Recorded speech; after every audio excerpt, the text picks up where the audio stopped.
بسم اللہ الرحمن الرحیم۔ السلام علیکم ورحمۃ اللہ وبرکاتہ۔ آپ صلی اللہ علیہ وآلہ وسلم کی انداز محبت کے پسندیدہ افعال۔ آپ صلی اللہ علیہ وآلہ وسلم اکثر حضرت عائشہ صدیقہ رضی اللہ عنہا کے ساتھ ایک دسترخوان بلکہ ایک ہی برتن میں کھانا کھاتے تھے۔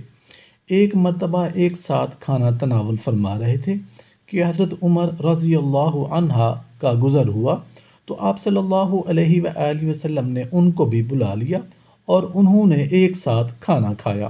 یہ اس وقت کی بات ہے جب پردے کے احکام جاری نہیں ہوئے تھے۔ کھانے میں محبت کا یہ عالم تھا کہ آپ صلی اللہ علیہ وآلہ وسلم وہی ہڈی چوستے جس کو حضرت عائشہ صدیقہ رضی اللہ عنہا چوستی تھیں۔ پیالہ میں وہیں پر منہ رکھ کر پیتے تھے جہاں حضرت عائشہ صدیقہ رضی اللہ عنہا منہ لگاتی تھیں۔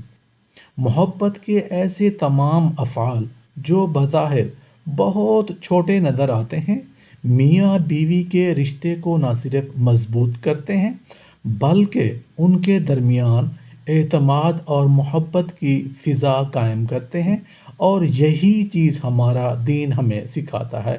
اللہ پاک ہم سب کو اعمال صالحہ کرنے کی توفیق عطا فرمائے۔